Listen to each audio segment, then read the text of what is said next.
नमस्कार दोस्तों, आप सभी का स्वागत है मेरे यूट्यूब चैनल एचएस स्टडी में। चलिए, जो अपन ने कल वर्ण का बिंदु पढ़ा था, उस वर्ण के बिंदु को आगे बढ़ाते हैं। यानी अपन ने कल जो था वो वर्ण किसे कहते हैं, शब्द किसे कहते हैं, वाक्य किसे कहते हैं, इन सब की चर्चा अपन ने कर ली थी। तो चलिए आगे चलते हैं। आगे जो अपना रहेगा वर्ण विचार में ही अपन जो है आगे पढ़ते हैं। सबसे पहली बात कि वर्ण कहते किसे हैं, वर्ण की परिभाषा क्या होती है। तो वर्ण की परिभाषा मैंने कल भी बताई थी, आज दोबारा से बता देता हूँ। भाषा की सबसे छोटी इकाई, भाषा की सबसे छोटी इकाई क्या रहेगी, वर्ण रहेगी। भाषा की सबसे छोटी इकाई क्या रहेगी, वर्ण रहेगी। ये अपन ने कल बात कर ली थी। चलिए अपन आगे जो है आज जो है अपना वो रहेगा वर्ण के भेद, वर्ण के भेद या प्रकार, भेद या प्रकार। तो देखें वर्ण के भेदों में प्रकारों में क्या क्या आता है। देखो वर्ण के जो भेद हैं, प्रकार हैं, वो दो माने गए हैं। मुख्य रूप से वर्ण के जो भेद हैं वो कितने माने गए हैं, दो माने गए हैं। एक है स्वर और एक है व्यंजन। एक है स्वर और दूसरा है व्यंजन। ये मैंने कल बताया था आपको कि स्वर कितने होते हैं, व्यंजन कितने होते हैं। ये अपनी कल बात हो गई थी। स्वरों की संख्या अपने जो है वो होती है 11। स्वर कितने हैं अपने, 11 हैं। और व्यंजनों की संख्या कितनी है, 33। स्वर 11 हैं और व्यंजन कितने हैं, 33 हैं। तो अपने मूल वर्णों की संख्या कितनी हो जाती है, मूल वर्ण जो है, मूल वर्ण अपने हो जाते हैं 44। मूल वर्णों की संख्या कितनी है, 44 वर्ण है। ठीक है, तो देखिए एक एक की बात अपन आज करने वाले हैं। तो चलिए शुरू करते हैं। आज का जो अपना पहला ही जो भेद रहेगा वर्ण का वो है स्वर। चलिए देखें, स्वर पहला है अपना स्वर। देखो स्वर किसे कहते हैं, वे ध्वनियाँ जो स्वतंत्र रूप से उच्चरित होती हैं, यानी ऐसी ध्वनियाँ जिनका उच्चारण स्वतंत्र रूप से किया जाता है, ऐसी ध्वनियाँ जिनका उच्चारण स्वतंत्र रूप से हो। एक दो परिभाषाएं इसकी और भी बनती हैं, जैसे वे ध्वनियाँ जो जिनका उच्चारण करते समय हवा जो है वो मुख के किसी अवयव का स्पर्श किए बिना सीधे बाहर निकल जाए, उसे क्या कहते हैं, स्वर कहते हैं। चलिए एक परिभाषा लिख लेते हैं। वे ध्वनियाँ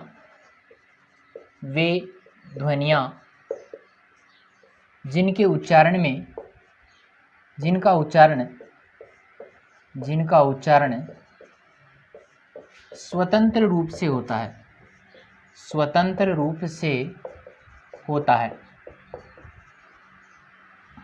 स्वतंत्र रूप से होने का मतलब क्या है, स्वतंत्र रूप से होने का मतलब है अन्य किसी ध्वनि की सहायता नहीं लेनी पड़ेगी, अन्य किसी ध्वनि की मदद की आवश्यकता इसे नहीं है। जैसे अपना व्यंजन वर्ण है, व्यंजन वर्णों में क्या होता है, व्यंजन वर्णों को का उच्चारण करने के लिए अपने को स्वरों की आवश्यकता पड़ती है। तो स्वर वे होते हैं जिनके उच्चारण में किसी भी अन्य ध्वनि की आवश्यकता नहीं पड़ती है, उनका उच्चारण स्वतंत्र रूप से किया जा सकता है, वे क्या कहलाते हैं, स्वर कहलाते हैं। और व्यंजन की क्या परिभाषा होगी, वे ध्वनियाँ जिनका उच्चारण स्वतंत्र रूप से न होकर स्वरों की सहायता से होता है। इतना ही करना है। इसमें क्या है कि वे ध्वनियाँ जिनका उच्चारण स्वतंत्र रूप से होता है और उसमें स्वतंत्र रूप से नहीं होता है, इसमें होता है और उसमें नहीं होता है, सिर्फ इतना सा फर्क है, वो आपको याद रखना है। चलिए आगे बात करते हैं। जैसे इसमें मैंने कल बताया भी थे कि स्वर कौन कौन से हैं, ऐसे लेके ए है, आ है, यहाँ से लेके ओ और औ तक, कहाँ तक आएगा, ओ और औ तक। इनकी संख्या कितनी हो जाती है, 11 हो जाती है। स्वरों की संख्या कितनी है भाई, 11 है। ठीक है, ध्यान रखना है, स्वरों की संख्या 11 है। इसकी जो मात्राएं व्यंजन के साथ में जुड़ती हैं उनकी संख्या कितनी है, 10 है। उनकी संख्या 10 है और इनकी संख्या कितनी है, 11 है। चलिए आगे बात करते हैं स्वर के भेद, स्वर के भेद या प्रकार। स्वर के प्रकार देखो बहुत सारे हैं। तो पहला अपना जो रहेगा उच्चारण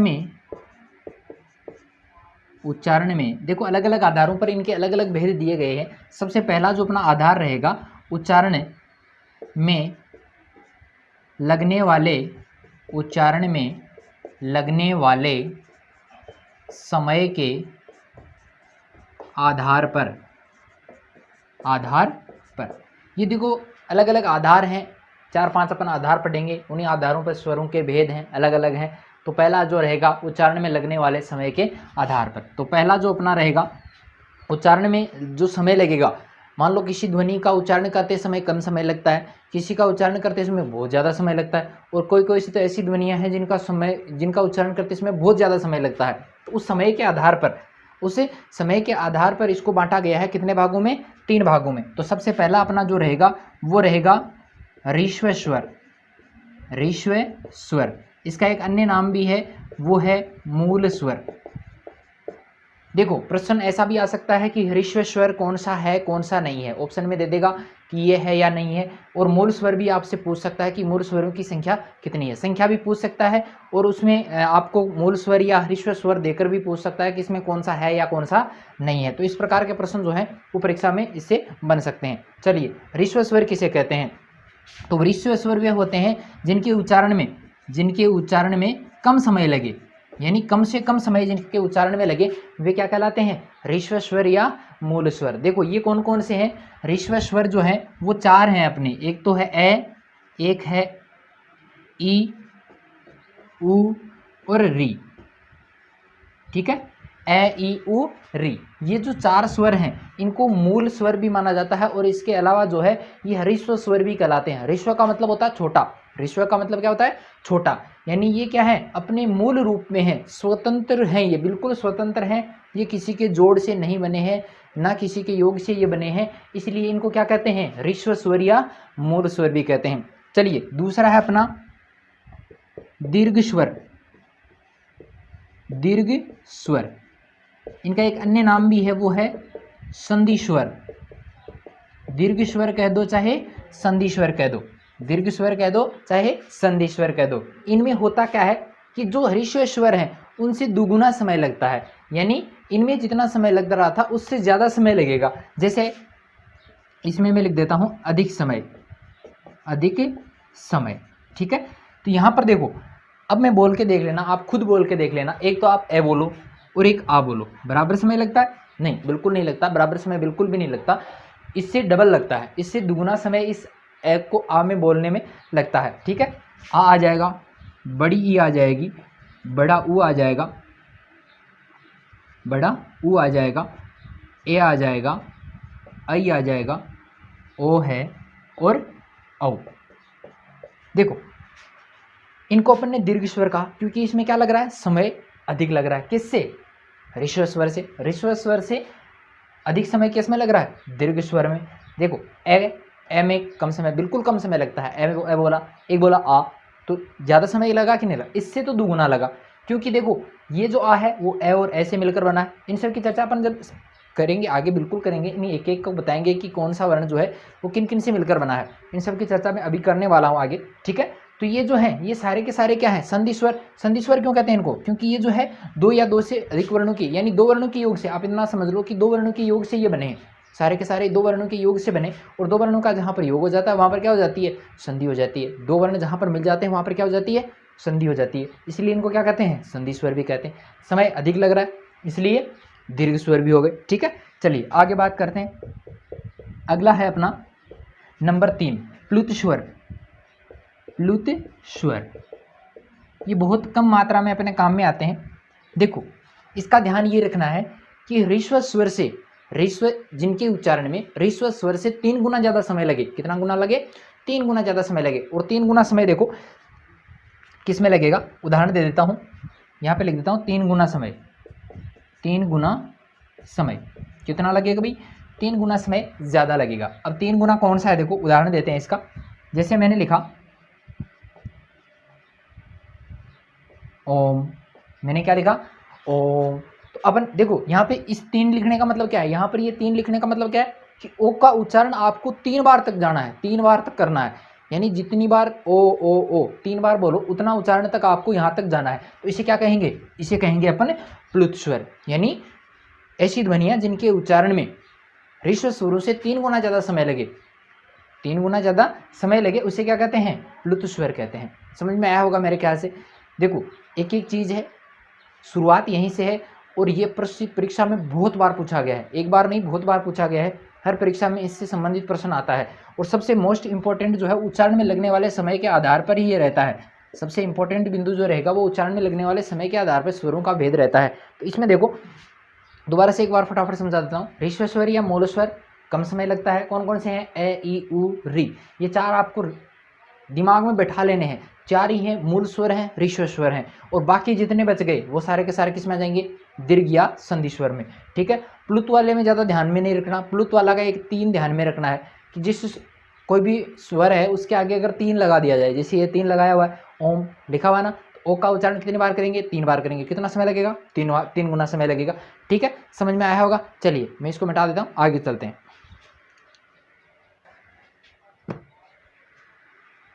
देखिए नंबर 2 है अपना। नंबर 2 जो रहेगा, मुख में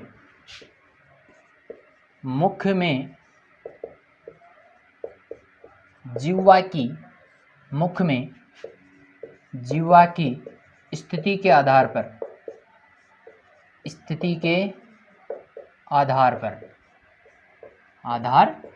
देखें मुख में कौन सा वर्ण बोलते समय हमारी जीभ कहाँ रहती है?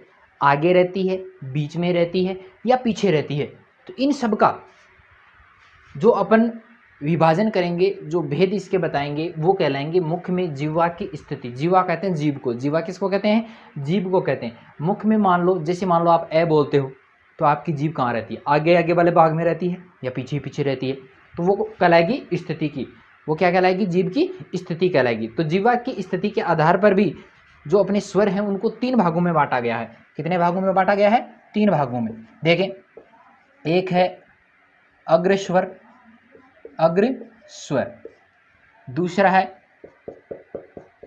मध्यस्वर, अग्रस्वर, मध्यस्वर, और तीसरा रह जाएगा अपना पश्च स्वर। कौन सा है? पश्च स्वर। देखो 3 शब्द लिखे हैं मैंने, अग्र, मध्य, पश्च। अग्र का मतलब आगे, मुंह में जीभ कहाँ रहेगी? आगे आगे रहेगी। मध्य का मतलब जब उच्चारण करेंगे तो जिह्वा जो है वो बीच वाले भाग में रहेगी। पश्च स्वर की बात करें तो पश्च स्वर में क्या होता है? पीछे पीछे रहेगी। जब भी उच्चारण करेंगे स्वर का तो जीभ कहाँ रहेगी? पीछे पीछे रहेगी।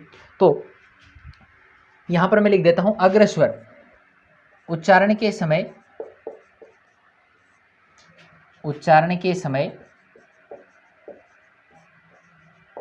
जिह्वा मुख के अग्र भाग में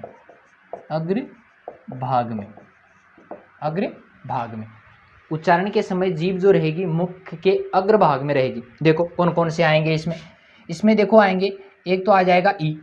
बोल के देख लो, ई। जीभ जो है वो आगे आगे दांतों को टच करती है, ई। फिर ले लो बड़ी ई के बाद में क्या आई? बड़ी ई आती है। इसके बाद में आता है ए भी बोल के देख लो, जीभ आगे वाले भाग में रहती है। एक आता है आई, और एक आ जाता है री।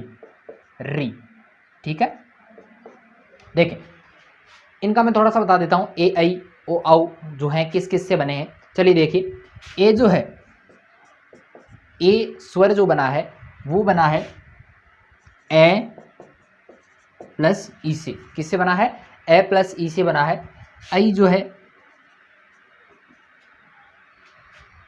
आई जो बना है वो बना है ए प्लस ए से।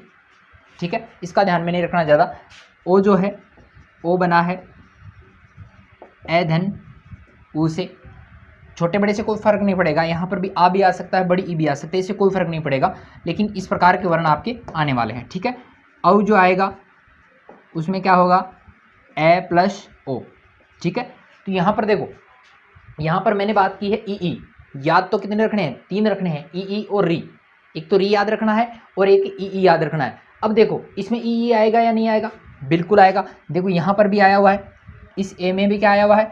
ई आया हुआ है, और यहाँ पर ये ए है, इसका मतलब इसमें ई भी है, तो यहाँ पर ई याद रखना है, री याद रखना है, और ए आई तो उसके साथ में अपने आप ही आ जाएगा। तो देखें, पूछ लिया जाता है निम्न में से कौन सा अग्रस्वर है, मध्य स्वर है, पश्च स्वर है।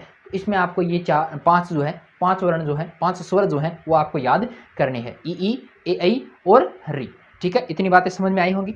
चलिए आगे देखें, अपना जो है अगला है मध्य स्वर। अगला कौन सा है?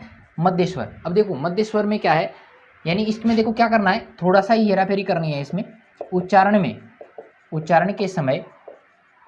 के समय जीवा कहाँ रहेगी भाई, जीवा मुख के मध्य भाग में, कहाँ रहेगी भाई, मध्य भाग में। ठीक है, तो यहाँ पर जब भी अपन इन स्वरों का उच्चारण करेंगे तो मुख हमारे जो है, जीभ जो है मुख में मध्य के भाग में रहेगी। एक ही वर्ण है अपना, और वो रहेगा अपना ए वर्ण जो है, जब ए का उच्चारण करते हैं तो जीभ जो है बिल्कुल बीच वाले भाग में रिलैक्स होकर रहती है कि नहीं रहती, बोल के देख सकते हो आप, ए। ठीक है, आगे अंतिम जो रहेगा वो रहेगा पश्च स्वर। इसमें क्या होगा, उच्चारण के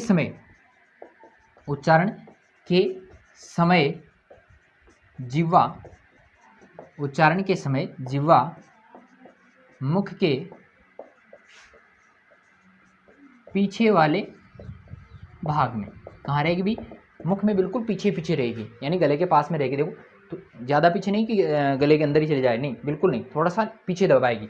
ठीक है, देखें इनमें स्वर कौन कौन से आते हैं, एक आ जाता है, देखो इसमें से कौन कौन से बच गए वो आपको लिख देने हैं। एक तो आ गया आ, और एक आ जाता है उ, बड़ा उ, ओ और औ। मेरे ख्याल से 11 स्वर हो गए होंगे। देखें 5 यहाँ पे हैं, 5 यहाँ पे हैं, 10 हो गए, और ये एक हो गया 11 स्वरों की बात की थी। पश्च स्वर देखो बोल के देख लो, आ, एक तो बोलेंगे ए में जीभ बिल्कुल बीच में रहती है, एक बोलेंगे आ, एक बोलेंगे देखो ई, एक बोलो उ में जीभ पीछे जाती है कि नहीं जाती। तो ये बोल के देख लेना आप सारे, जब सही ढंग से बोलना आ जाएगा तब आपको पता चल जाएगा कि यहाँ पर क्या है, पश्च स्वर कहाँ पर रहेगा, मध्य स्वर में कौन कौन से आएंगे और अग्र स्वर में कौन कौन से आएंगे। देखो ये ऐसे याद नहीं होते, रटने से याद नहीं होंगे, इसका जब उच्चारण करेंगे आप, इसको जब बोल के देखेंगे तब पता चलेगा। देखो आपको इनको बोल के देखना है, ऐसे नहीं कि भाई आप जो है रट्टा मार लो कि यार ये इसमें आ जाएगा, ये इसमें आ जाएगा, ये इसमें आ जाएगा। ठीक है, ऐसे रटने से भूल जाओगे, जल्दी भूल जाओगे। ठीक है, तो आपको रटना नहीं है, रटने के बजाय आपको क्या करना है, इनको एक एक को समझना है, बोल के देखना है, एक बार नहीं 5 बार बोल के देखो, बोल के देखोगे तो समझ में आ जाएगा कि कौन कौन से किस किस में आने वाले हैं। ठीक है, तो चलिए ये मेरे ख्याल से समझ में आ गया होगा कि अग्र स्वर क्या होता है, मध्य स्वर क्या होता है, पश्च स्वर क्या होता है, तो ये सारी चीज़ें समझ में आ गई होंगी। चलिए आगे चलते हैं, मैं इसको मिटा देता हूँ। देखिए अगला जो रहेगा नंबर 3 वाला रहेगा, वो रहेगा ओष्ठाकृति के आधार पे, ओष्ठाकृति के आधार पर। देखें होठों की आकृति, अगर होठों की आकृति वृत्त के समान होती है तो वृत्ताकार, और अगर वृत्ताकार नहीं होती है तो अवृत्ताकार। तो दो ही रहेंगे, एक रहेगा वृत्ताकार और दूसरा रहेगा अवृत्ताकार। देखो दो ही हैं, एक है वृत्ताकार और एक है अवृत्ताकार। इसको वृत्तमुखी और अवृत्तमुखी भी कहते हैं, वृत्ताकार भी कह सकते हैं, अवृत्ताकार भी कह सकते हैं, वृत्तमुखी भी कह सकते हैं, अवृत्तमुखी भी कह सकते हैं। तो यहाँ पर देखें जिन स्वरों की उच्चारण में अपने मुख की आकृति वृत्त के समान गोल हो जाती है वो कहलाते हैं वृत्ताकार, और जिनके उच्चारण में अपने मुख की आकृति वृत्त के समान न होकर टेढ़ी मेढ़ी होती है तो वो कहलाते हैं अवृत्ताकार। तो वृत्ताकार में देखो लिखेंगे उच्चारण के समय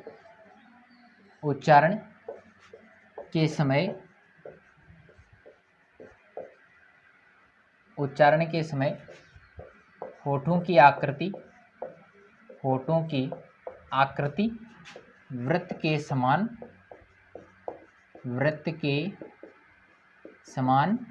गोल होती है।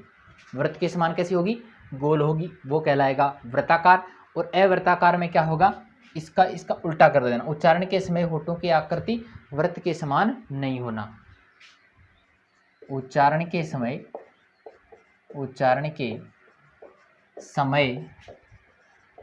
होठों की आकृति वृत्त के समान नहीं होना। ठीक है, तो वृत्त के समान अगर होगी तो वृत्ताकार या वृत्तमुखी, अन्य नाम भी लिख देता हूं, वृत्तमुखी भी कहते हैं, ठीक है, और इसको कहते हैं अवृत्तमुखी, अवृत्तमुखी, ठीक है।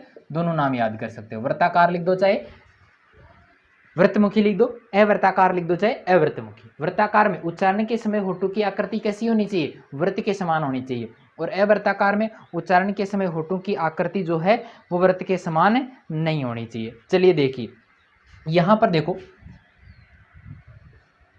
बोल के देख लेना। एक होता है ऊ, ऊ को बोल के देखो, होठ जो है वो गोल हो जाते हैं। ऊ है, बड़ा ऊ है, ओ है, औ है, ठीक है। ये चार ही वर्ण ऐसे हैं। एक जो अपन ने लिखा था ओ वाला, वो इसमें आएगा, ठीक है, ओ। तो इसका अपने काम में नहीं ले रहे हैं, अपने जो शुरू की जो आरबीएससी की जो हिंदी चल रही है उसी को काम में ले रहे हैं, इसको हमने काम में नहीं लिया। ये ओ इसके अंतर्गत आ जाता है, बाकी अपने को इसमें लिखना नहीं है, ठीक है। तो होठों की आकृति किसके समान हो रही है? गोल हो रही है। गोल होने का मतलब वृत्त के समान हो रही है। बोल के देख लेना, ऊ, ओ औ, ठीक है। बाकी जितने बच गए, जैसे ए है, आ है, ई है, छोटी ई और बड़ी ई है, फिर री आ जाती है, ए है, आई है, कितने हो गए? 2 4 6 7, 7 तो आ गए किसमें? अवृत्ताकार में, और 4 किस में आ गए? वृत्ताकार में, ठीक है। समझ में आया होगा मेरे ख्याल से। बोल के देखना, बोल के देखोगे तो तुरंत समझ में आ जाएगा। होठों की आकृति के आधार पे पूछेगा तो आकृति होठों की गोल सिर्फ 4 में होती है। एक याद कर लोगे तो एक अपने आप याद हो जाएगा। 4 में ही होती है, ऊ ओ औ, ऊ ओ औ। ओ औ भी किसके योग से बने हैं? ए प्लस ऊ के योग से, ए प्लस ऊ के योग से बने हैं। इसमें भी कोई ज़्यादा याद रखने वाली बात नहीं है, कोई रट्टा वगैरह इसमें नहीं मारना है। चलिए आगे बात करते हैं। अगला अपना बिंदु जो रहने वाला है वो चौथा है, वो है मुखाकृति के आधार पे। किसके आधार पे? मुखाकृति के आधार पर, मुखाकृति के आधार पर। देखिए मुखाकृति कैसे, यानी ऐसे स्वर जिनके उच्चारण में मुख बिल्कुल कम खुलता है, और कई ऐसे जिनके उच्चारण में मुख कुछ ज़्यादा खुलता है, कईयों में तो बहुत ज़्यादा खुलता है। तो उनकी बात अपन यहाँ पर करने वाले हैं। जैसे आप आ बोलते हो, आ में सबसे ज़्यादा खुलता है, अब आ में अपना जो मुख है वो सबसे ज़्यादा खुलता है, इसलिए इसके आधार पे मुख की जैसी आकृति रहेगी उसके आधार पे इसका वर्णन किया गया है। तो पहला अपना जो रहेगा वो रहेगा समृद्ध। पहला कौन सा रहेगा? समृद्ध स्वर, ठीक है। पहला रहेगा समृद्ध स्वर, यानी ऐसे स्वर जिनके उच्चारण में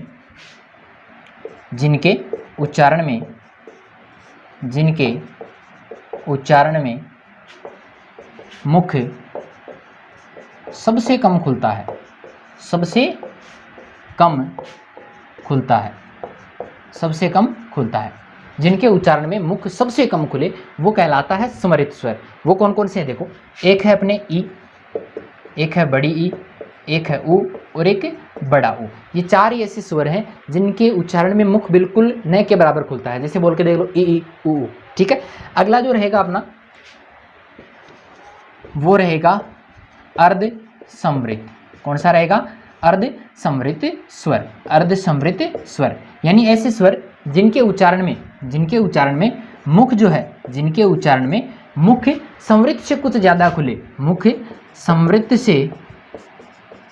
से कुछ ज़्यादा खुले, समृद्ध से कुछ ज़्यादा खुले, तो वो किस में आएगा? समृद्ध से कुछ ज़्यादा खुले तो वो आएगा अर्ध समृद्ध में, ठीक है। तो इसके भी देखो, एक तो है ए और एक है ओ। ये 2 स्वर ऐसे हैं ए और ओ जिनमें मुख जो है वो समृद्ध से कुछ ज़्यादा खुलता है, इसलिए इसे क्या कहते हैं? अर्ध समृद्ध। देखिए अगला जो रहेगा वो रहेगा पहला अपना समृद्ध सा, दूसरा अर्ध समृद्ध, और तीसरा जो है वो रहेगा अर्ध विवृत, अर्ध विवृत स्वर। देखो समृद्ध हो गया, अर्ध समृद्ध हो गया और अर्ध विवृत। अब विवृत में क्या होता है? विवृत में मुख सबसे ज़्यादा खुलता है, लेकिन अर्ध विवृत जो है, अर्ध विवृत में मुख जो है वो अर्ध समृद्ध से, या मैं ऐसे लिख सकता हूँ कि विवृत से कुछ कम खुलता है, विवृत से कुछ कम खुलता है, ठीक है। तो विवृत से कुछ कम खुले वो क्या कहलाता है? अर्ध विवृत स्वर। इसमें देखो कौन कौन से आते हैं, एक आता है ए, एक आता है आई, और एक आ जाता है औ। ए, ऐ और औ, ये तीन जो स्वर हैं वो कहलाते हैं अर्धविवृत स्वर। और लास्ट जो अपना रहेगा इसमें 4 नंबर वाला, वो है विवृत स्वर। विवृत स्वर। अब विवृत स्वर में क्या होता है, विवृत स्वर में जो है मुख सबसे ज़्यादा खुलता है, यानी इसमें मुख जो है वो सबसे ज़्यादा खुलेगा। तो यहाँ पर मैं लिख देता हूँ सबसे ज़्यादा खुलेगा। ठीक है, तो सबसे ज़्यादा खुलने वाला है किसमें, विवृत में। विवृत में मुख सबसे ज़्यादा खुलेगा, उच्चारण में मुख जो है वो विवृत स्वर में सबसे ज़्यादा खुलता है, और वो एक ही स्वर है, वो कौन सा है, आ है। कौन सा है, आ है। देखा होगा खाट पे पड़े रहते हो, पड़े पड़े जब भी तकलीफ होती है, दर्द होता है, तो सबसे पहले मुख से क्या निकलता है, आग की ध्वनि निकलती है। सबसे पहले क्या निकलता है, आग की ध्वनि निकलती है। तो इस प्रकार अपने जो है मुखाकृति के आधार पर भेद रहेंगे 4। कौन कौन से, समृत, अर्धसमृत, अर्धविवृत और विवृत। समृत में मुख सबसे कम खुलेगा, कौन कौन से हैं, ई, उ। ठीक है। अर्धस्वर में मुख जो है वो समृत से कुछ ज़्यादा खुलेगा, कौन कौन से हैं, ए और औ, ए और ओ। ठीक है। अर्धविवृत, अर्धविवृत में क्या होता है, विवृत से कुछ कम खुलता है। ठीक है, कौन कौन से होंगे, ए, ऐ, औ। ठीक है। अगला है विवृत स्वर, सबसे ज़्यादा मुख इसी में खुलता है, वो है आ। ठीक है, इतनी बातें मेरे ख्याल से समझ में आई होंगी, इसको रटना नहीं है। देखो 4, 2, 6, 3, 9, 10 ही 10 ही हुई क्या, एक छूट गया, कौन सा छूट गया भाई, एक आ छूट गया शायद, आ तो आ गया, हाँ एक री छूट गया है अपना, जो री है वो अपना आने वाला है किसमें, ठीक है, अपना जो री आएगा वो री आ जाएगा इसमें, सबसे कम इसी में भी खुलता है, तो री यहाँ पर आ जाएगा। ठीक है, अपना जो री था वो छूट गया था, तो वो इसमें आ गया है ई, उ और री। ठीक है, तो ये 5 स्वर जो हैं वो समृत में आते हैं, अर्धस्मृत में ये 2 आ गए, अर्धविवृत में ये 3 आ गए, और विवृत में कौन सा आ गया, सिर्फ एक आ गया। ठीक है, इस प्रकार से ये जो है वो सारा याद आपको करना है। तो आज की हमारी ये जो क्लास है वो यहीं पर ही समाप्त होती है। आगे जो है इस वीडियो को शेयर करना ना भूलें, और अगर आपको ये वीडियो पसंद आया तो इसे लाइक ज़रूर करें। इसके अलावा अगर आपके दोस्त कोई जो कंपटीशन एग्ज़ाम्स की तैयारी कर रहा है उसके साथ ये वीडियो शेयर ज़रूर करें। इसके अलावा इस मेरे एचएस स्टडी चैनल पर आपको जो है वो जीके की क्लासें भी मिलती हैं, जिसमें अभी जो है वो दुर्ग का टॉपिक चल रहा है। जैसे ये दुर्ग का टॉपिक होता है, आगे कोई इंटरेस्टिंग सा जो टॉपिक है वो अपन लेने वाले हैं। तो चलिए आज की क्लास को यहीं पर समाप्त करते हैं। आज के लिए धन्यवाद, कल मिलते हैं।